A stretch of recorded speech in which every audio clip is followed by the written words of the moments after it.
Deputy Presiding Officer, Scotland is greatly benefited by migration, as the Minister Jamie Hepburn rightly noted. Migration brings a set of fresh perspective, skills and experience to strengthen our economy.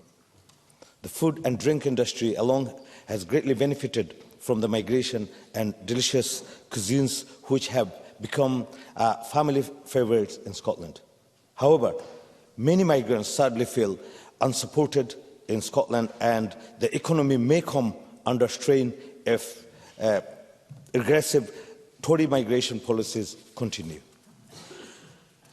Cock-Stewart pointed out her disappointment at the current hostile environment of the immigration and asylum system. And as a first-generation migrant as well, I join her in deploring this. In recent years, we have seen an increase in Westminster's anti-migration ideology and inflammatory languages, such as references to wave of illegal migrants. This fear of the other's authoritarian strokes raises them and deprives the UK of the benefits migration brings. When the UK government revealed plans to ban foreign postgraduate students on non-research courses from bringing dependents to the UK, I raised concern that this could impact the attraction of talent to the Scottish economy. We must welcome migrants to Scotland and provide an environment which allows them to succeed in Scotland's economy.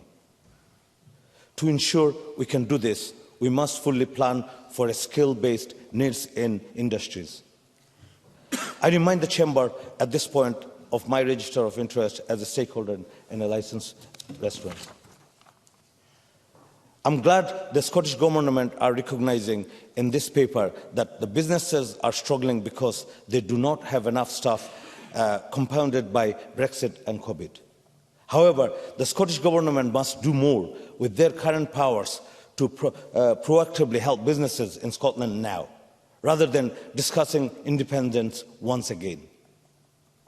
As both Donald Cameron and Alex Cole-Hamilton rightly pointed out, this waste of civil servants' time and taxpayers' money could have gone to tackling the biggest issues facing Scotland right now. Instead, the Scottish Government has left Scotland lacking the skills that it needs. I need to progress. As Paul O'Kane noted, it should be doing more now to plan for skill and needs in the Scottish economy. Deputy Presiding Officer, Scotland voted to remain in the UK. Minister Jamie Hepburn. Mr Chowdhury, it's right to say that, of course, we should always plan for the skills needs of the Scottish population. First of all, I hope he would reflect on the fact that Scotland has the highest proportion of any population in Europe in terms of higher graduate level qualifications. I hope we'd reflect on that. But we'd not also fundamentally reflect on the fact we could upskill the entirety of the population as much as we like, but what we actually struggle with in Scotland is a shortage of people. Surely we could do better with an independent approach to immigration. Faisal Chowdhury. I think we've heard the arguments many times, and I haven't heard any positive arguments on independence from the SNP yet. That the power SNP have, there's got to be a plan, and I haven't seen a positive plan yet. The power SNP have right now should be, implement that. And Deputy Presiding Officer, Scotland voted to remain in the UK. The Scottish Government should respect this and work to support the nation in every way devolution allows them to. We are a proud, welcoming nation of diversity, and it is clear why many people move to Scotland for the rest of the UK. This is a great sign for welcoming talent in Scotland. However, it is important to emphasise that pride in our nation should not lead to isolation. We should prioritise greater cooperation, opportunities and sharing of skills between Scotland and the rest of the UK. Scotland must welcome workers from the rest of the UK, as the rest of the UK should welcome Scottish workers. We cannot be isolationist in our policies and rhetoric. Instead, we must ensure cooperation and share opportunities for migrants and all workers across the UK. For with shared opportunities can come shared prosperity. That is what a Labour government would bring to ensure that our immigration system post-EU works for all nations and regions in the UK.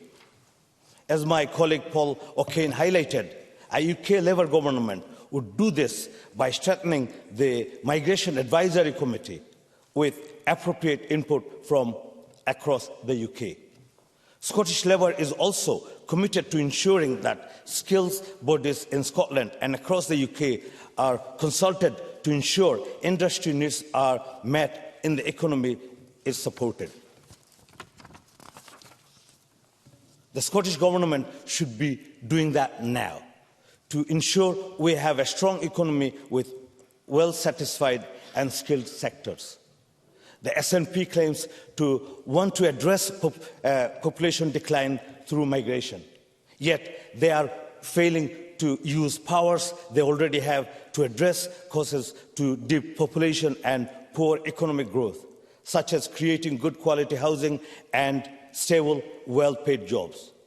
A Labour government would ensure we have a progressive, welcoming immigration system and a Scotland with concrete plans for fulfilling skills-based needs to build a stronger, fairer Scottish economy for all. Thank you.